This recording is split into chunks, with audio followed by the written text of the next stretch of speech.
মেজাজ ভালো ছিল না, তাই বেরিয়ে পড়লাম ঘুরতে।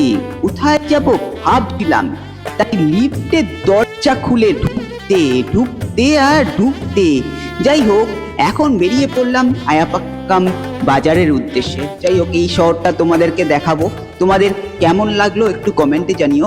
এখানে বিভিন্ন ধরনের মন্দির আছে। তার আগে এখানে হচ্ছে কি আমার বাড়ি আর আমার জায়গা। এখানে কোস্টাল গার্ডও রয়েছে, বার্ড ভিউ সুন্দর। বার্ড আমাদের প্রাণ, জীবন দেয়, একটা জীব একটা জীবন। আর এখানে দেখো কত সুন্দর সুন্দর গৌমাতা। গৌমাতা আমাদের ভগবান।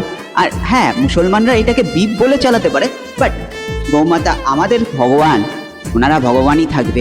যাই হোক না কেন, এখানে পকোড়া ভাত ছিল। আহা হা হা, মাছ ধরছে, ওরে বাবা, ছিপ ফেলে মাছ ধরো না, বয়ে যাবে নদী। হায় রে হায়, পোড়া কপাল আমার, সব গেছে ক্ষতি আর ক্ষতি।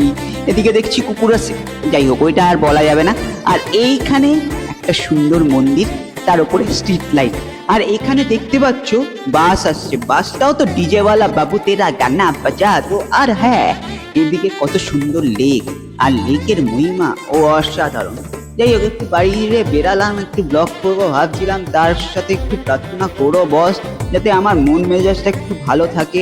তাই ভগবানের কাছে একটু প্রার্থনা চাইলাম, মা মনসার কাছে গেছিলাম, অনেক জায়গায় ঘুরে ঘুরে সব ঠাকুরের কাছে গেছিলাম, কিন্তু এই লাল দরজা দেখি আমার একটা কথাই মনে পড়লো, গাড়ি রাখবে কোথায় মা মনসার দরজায়। যাই হোক না কেন, সাই বাবার এখানে চলে এসেছি।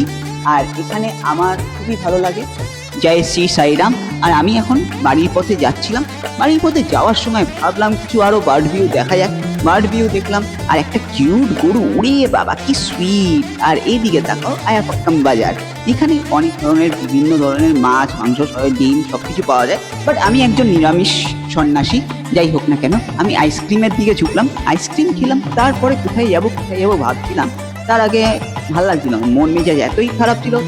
শেষ মুহূর্তে আমি বাড়ির পথে যাচ্ছি। আর এইদিকে দেখো ফুচকা, ফুচকা আমাদের ওরমভাবে বিক্রি হয়। পরের ব্লগটা একটু ভালো করেই আসবে, কারণ মন মেজাজটা তো ভালো ছিল না। তাই এই ব্লগ আপাতত এই পর্যন্ত। চলো বাই বাই, আবার দেখা হবে নেক্সট ব্লগে।